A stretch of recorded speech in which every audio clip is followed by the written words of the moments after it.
Comme vous avez pu le constater la semaine dernière, les Alouettes sont sur le point d'entrer dans une nouvelle ère, nouvelle couleur, nouvelle identité, nouvelle culture. Et tout ça va être dévoilé en février prochain lors d'un énorme lancement à Montréal. La saison n'est pas encore terminée. Il reste encore un dernier match à domicile. Et question de conclure l'hommage à l'époque des Alouettes de 1996 à aujourd'hui, j'ai décidé d'inviter deux gars que je connais bien, deux amis, deux coéquipiers, Mathieu Proulx et Bruno Eppel à me rencontrer. Ils m'attendent pas loin dans le vestiaire. Je me retrouve avec deux gars que je connais bien, un ancien coéquipier, ancien partenaire d'entraînement, deux amis dans le vestiaire des Alouettes. Comment on se sent de remettre les pieds? Ben, on trouve ça cool, honnêtement. On reçoit des ballons, puis moi, ce que je trouve drôle, je le dis, en 33, avec Reed, moi, dans mon temps, c'était 47, Stephen Reed, qui était là, juste à côté de moi. Là, ils nous ont comme mélangé. C'était qui, là? C'était moi, ça. Ça fait drôle d'avoir son numéro avec un autre nom. Mais c'est super beau. Ouais, mais ils ont rénové beaucoup aussi, là. Ouais. C'est super beau comment ils ont fait ça, ça a l'air plus grand. Tu es exilé aux États-Unis pour aller jouer avec l'Université de Western Michigan, les Broncos. Tu as eu une carrière extraordinaire. 97, tu te fais repêcher par Montréal. Parle-moi un petit peu de comment ça se passe. Ah, bien, première des choses, j'étais allé à un de mes cours. C'est aussi extraordinaire que ça puisse paraître. Oui, j'allais à mes cours. Wow. Tout le monde pense que quand on est aux États-Unis, on va prendre nos cours. On allait à nos cours.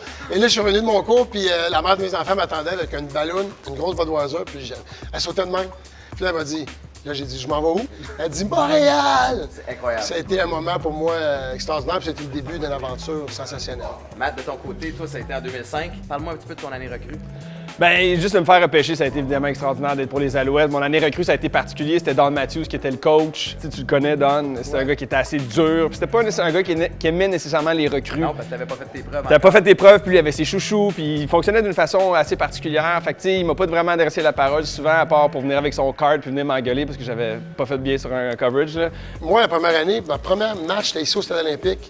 Il y avait environ 5000 personnes dans le Stade olympique à mon premier match pour les Alouettes de Montréal. Puis c'est l'année, en 97, évidemment, on est allé jouer notre match de finale à McGill.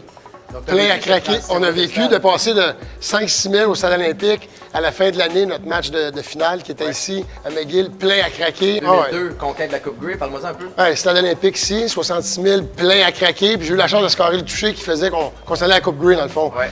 Puis on est allé à Edmonton, après ça, battre Edmonton chez eux devant encore plus de monde. Il faisait froid, mais il fait toujours moins froid quand tu gagnes. Ça, c'est ce que j'ai appris cette journée-là. Parle-moi de certains souvenirs que tu as, que ce soit, ça peut être des souvenirs sur le terrain, dans le vestiaire, peu importe, mais on veut entendre un peu des moments inédits que Mathieu Proulx a vécu. Ouais, ben je m'ennuie de voir des O-line tout nus comme je viens de voir là. Ça fait quand même, c'est quand même toujours le fun. Je remercie Luc de me faire revivre des bons moments un peu tout nus dans le vestiaire. Luc Baudard-Jourdain qui est là. Merci Luc. Ouais, c'est ça, les boys sont là. Écoute, en fait, ce qui me manque là, c'est son chandail en plus. Toujours game. Salut Luc. Salut. Luc est là, Christian Matt, salut Chris, ça va? Ouais. Ça va bien, toi? Moi, ce qui me manque en fait des meetings avec ces gars-là, c'est que pour ceux qui ne connaissent pas ça, on commence toujours les meetings d'équipe. Les gros joueurs de ligne sont là encore, puis on parle un petit peu. Puis il vient un moment où les gars se lèvent, ils quittent pour aller faire le meeting individuel. Et à ce moment-là, il se passe quelque chose d'assez phénoménal. C'est vrai? Ah, vous êtes des moutons maintenant. OK. Le détail se lève, il s'en va, puis c'est toujours le problème que j'avais, c'est que... C'est un honneur de... Le problème que j'avais, c'est que j'étais dans leur meeting, moi, pendant plusieurs années. On avait juste un coach pour 2 positions.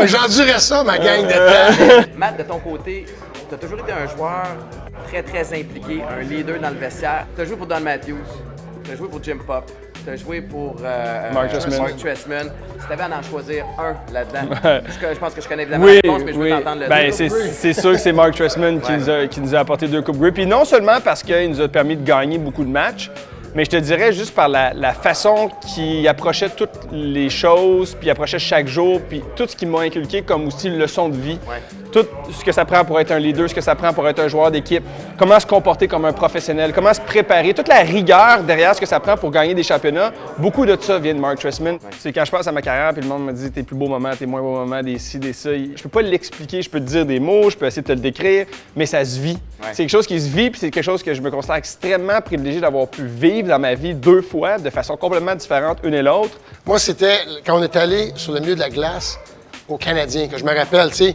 On a gagné un championnat, ça a duré une semaine de temps, là. Il y a un moment où, moi, je me souviens, je me suis dit, aïe, we made it, pour être rendu là, parce que c'est comme un moment très honorifique. Elle est arrivée à Dorval. Y a-tu un moment que toi, tu te rappelles, qui t'a marqué dans tout ça? Notre première conquête de la Coupe Grey, quand on est arrivé sur la scène au quartier des spectacles à Montréal et que j'ai vu à quel point il y avait des gens. Nous autres, on n'avait pas été sur le gros camion, on ne pouvait pas voir à quel point c'était vaste puis qu'il y avait du monde. On était plus bas sur l'espèce de décapotable. Quand on est monté sur la scène, en tout cas, je parle pour moi, là, Ça, c'est le moment. ça fait comme... Attends une minute! Il y a autant de monde que ça qui voulait être là pour célébrer avec nous aujourd'hui. Toi, t'avais fait un espèce de speech de la mort et j'en ai des frissons encore. Coup de France pour le Chelsea, à la ville de Montréal, pour la province de Québec. Merci tout le monde! C'est quoi qui vous manque le plus? Ça. Ouais. Ça, tu sais, juste là, d'être les trois ensemble, jaser, puis jaser de foot, puis des bons souvenirs, tu sais, de rentrer au quotidien, puis je sais pas, ta job, c'est de regarder du film, d'aller dehors courir, tu sais, on est des gars qui aiment ça bouger, on est des Moi, gars je peux actifs, dire une mais juste- chose qui me manque pas. Être dans le mur sur le kick-off. Moi, je vais dire quelque chose qui me manque pas. C'est avoir à aller briser le mur sur le kick-off quand t'as un Bruno Eppel devant moi. Les gars, merci Yes. infiniment de votre Merci. temps. C'est toujours Merci, un plaisir. Étienne. Yes, sir. Encore Merci. une fois, j'invite les gens à aller partager leurs souvenirs extraordinaires des Alouettes sur le nouveau site toujourgame.ca.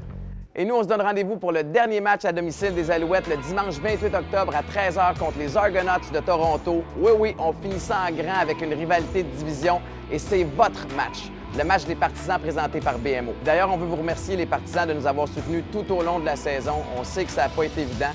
Et assurez-vous d'arriver tôt parce que les 10 000 premiers spectateurs vont se voir offrir un paquet de cartes. Je sais pas. Les 10 000 premiers spectateurs vont recevoir un paquet de cartes bien spécial.